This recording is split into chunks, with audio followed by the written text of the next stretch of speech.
हरी बोलो, हरी हरी बोलो जी। कैसे हैं आप सब? भी मेरे प्यारे लाला लाली की असीम कृपा से आप सब बहुत अच्छे होंगे जी।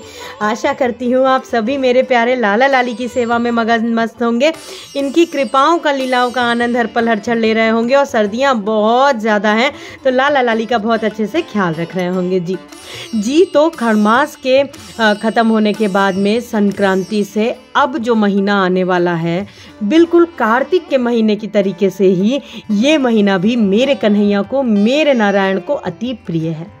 जिस प्रकार से कार्तिक स्नान का महत्व है, उसी प्रकार से माघ स्नान का भी महत्व है। जी हाँ, माघ का जो महीना है, जिसकी शुरुआत होने वाली है 25 जनवरी से, आपको किस प्रकार से लड्डू बाबू की सेवा करनी है, खुद का आपका क्या दिनचर्या होगी, कैसे आपको पूजा करना है, स्नान करना है, पूजन आपको किन की करना है, कैसे करना है, आज हम इन्हीं विषयों पे जो है वो चर्चा करेंगे। तो चलिए जल्दी से शुरू करते हैं आज के ब्लॉग को। हरि बोलो।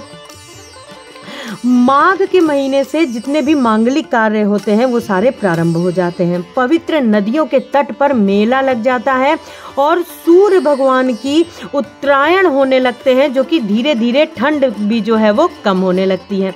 इस माह में हेमंत ऋतु के बाद शिशिर ऋतु का प्रारंभ होता है। माघ महीने की शुक्ल पंचमी से वसंत ऋतु का आरंभ होता है।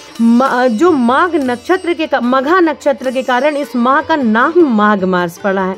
माघ मास में कुछ महत्वपूर्ण व्रत होते हैं, जैसे षटतिला एकादशी, तिल चतुर्दशी, रथ सप्तमी, भीष्माष्टमी, मौनी अमावस्या, जया एकादशी, संकष्टी चतुर्दशी आदि।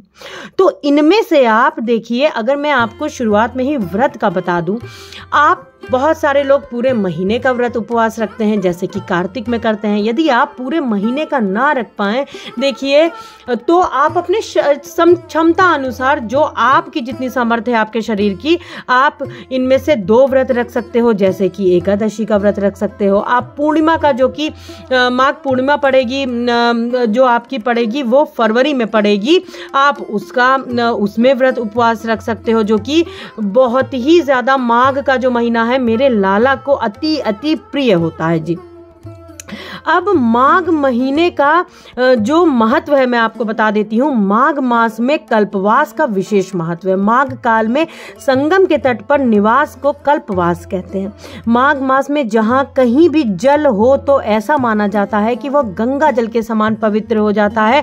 जो भी माघ माह में गंगा स्नान करता है, लक्ष्मीपति भगवान विष्णु की कृपा प्राप्त करता है। माघ माह में स्नान करने से सुख, सौभाग्य, धन, संतान, मोक्ष की प्राप्ति होती है। इस मास में शीतल जल के भीतर डुबकी लगाने वाले मनुष्य पाप मुक्त हो जाते हैं। मान्यता है कि माघ माह में देवता धरती पर आकर मनुष्य रूप धारण करते हैं और प्रयाग में स्नान करने के साथ ही दान और जप करते हैं। इसलिए प्रयाग में स्नान का खास महत्व है, जहां स्नान करने से सारी मनोकामनाएं पूर्ण हो जाती हैं। माघ पूर्णिमा के दिन पुष्य नक्षत्र हो तो इस तिथि का महत्व और बढ़ जाता है। तो इस प्रकार से देखिए, माघ के महीने का बहुत ज़्यादा महत्व होता है। मेरे नारायण, मेरे विष्णु भगवान का अति प्रिय है ये महीना, जिस प्रकार से कार्तिक का महीना प्रिय होता है। आज के इस वीडियो में मैं आपके साथ में मैंने माघ का महत्व बताया, आप किस प्रकार से व्रत कर सकते हो बताया। अब आपको सुबह कैसे उठना है, पूजन कैसे करनी है, तो आपको भी जिस प्रकार से कार्तिक के महीने में आप सुबह जल्दी जागते हो, इसी प्रकार से आपको माघ के महीने में भी जल्दी जाग जाना है। ब्रह्म मुहूर्त में कोशिश करें, ब्रह्म मुहूर्त में ही स्नान करने की। और देखिए, वैसे तो कहा जाता है कि ठंडे ही जल से आपको स्नान करना होता है। जल में आपको थोड़ा सा, आप चाहें तो बहुत ज़रा सा आचमनी कर सकते हो, या आप यमुना मैया का जल या गंगा जल से आप स्नान कर सकते हो। तो आपको सुबह जल्दी उठ के स्नान करना है ब्रह्म मुहूर्त में, सबसे पहली चीज़। और देखिए, बहुत सारे लोगों का अपना मत होता है कि ठंडे पानी से, इस समय बेहद ठंडक पड़ रही है, बहुत ज़्यादा सर्दियाँ होती हैं, तो ठंडे पानी से अगर आपका शरीर, आप नहा सकते हो, स्नान ठंडे पानी से कर सकते हो तो करिए। नहीं तो प्रभु आपकी स्थिति, आपके भाव बहुत अच्छे से जानते हैं। यदि आपके शरीर में आपको डॉक्टर ने मना किया है, या आपके देखिए कोई शरीर में ऐसी कुछ प्रॉब्लम है कि आप नहीं ठंडे पानी को बर्दाश्त कर पा रहे हैं, तो आप हल्का गर्म पानी भी कर सकते हैं।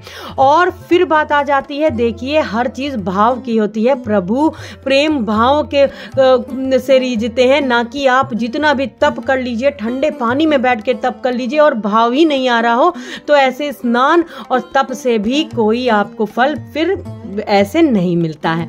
तो हर चीज भाव होती है, सच्चे भाव से करिए। सुबह ब्रह्म मुहूर्त में स्नान करें। स्नान करने के बाद में आप अपने मंदिर में आए। जिस प्रकार से आप कार्तिक में दीपदान करते हो, बहुत महत्व होता है स्नान का। उसके बाद में आप अपने मंदिर में आकर के प्रभु के समक्ष आप दीपदान करिए। प्रभु के पास आप जैसे रोज का दीप आप प्रज्वलित करते हो, आप उस तरीके से दीप प्रज्वलित करिए। उनके पास में सुगंधित धूप बत्ती और आप अच्छे से दीपक वगैरह प्रज्वलित करने के बाद में आपको तुलसी मैया को जल अर्पित करके वहां उनके पास में दीपक प्रज्वलित करना होता है। देखिए जो कार्तिक का नियम होता है, जैसे ब्रह्म मुहूर्त का जो सुबह का स्नान हो गया, ध्यान हो गया, जप हो गया, वो ही आपको माघ के स्नान महीने में भी करना है। सुबह ब्रह्म मुहूर्त में स्नान करिए, प्रभु के पास आकर के दीपदान करिए, तुलसी मैया के पास में दीपदान करिए। और बहुत ही सरलता से देखिए, आप जो भी जैसे भी आप मंत्र जाप करते हो, लेकिन नाम जाप अवश्य करिए। आप जिस भी मंत्र का जाप करते हो, लेकिन आप सुबह जरूर थोड़ी देर नाम जप मंत्र जप प्रभु के पास में बैठ के करिए। मन ही मन कीर्तन भजन अवश्य करिए। तो इस प्रकार से सुबह की आपकी सेवा पूर्ण होगी। व्रत का मैंने बताया, महत्व माघ महीने का बताया। अब मैं आपको बता देती हूँ, वैसे इस पे मैं डिटेल वीडियो लाला की सेवा का डालूंगी। इस वीडियो में आज के लिए बस इतना ही कि माघ के महीने में आपको का महत्व क्या है और आपको कैसे सुबह स्नान करना है, व्रत करना है, पूजन करनी है, अर्चन करनी है, ये मैंने आपको बताया। तुलसी माता के पास में आपको ब्रह्म मुहूर्त में दीपक जला देना है। अपने घर के द्वार पे देखिए, दहलीज पे अवश्य दीप जलाइए। वो तो आपको मैं रोज का ही बताती हूँ कि अवश्य दीप प्रज्वलित करिए। और इस प्रकार से सरलता से आप पूजन कर सकते हो। देखिए बहुत कड़े नियम जो होते हैं, यदि आपके समर्थ है तो आप बिल्कुल इन कड़े नियमों का पालन करें। लेकिन यदि आप पूरे कड़े पालन से अगर आपका शरीर साथ नहीं दे रहा है और आप सुबह जल्दी उठ करके बिल्कुल ठंडे पानी से नहा रहे हैं और बीच में ही आपका स्नान छूट जाए, तो इससे कुछ ना से थोड़ा बहुत कुछ अच्छा होता है। तो धीरे धीरे शुरुआत करिएगा और कोशिश करिएगा कि यदि पानी आप हल्का गर्म करके नहाना चाहें तो आप हल्के गर्म पानी से भी नहा सकते हो। लेकिन कोशिश करिएगा कि ब्रह्म मुहूर्त में ही आप जल्दी उठ करके ही स्नान वगैरह करें और तुलसी मैया के सामने अवश्य दीपक जलाएं।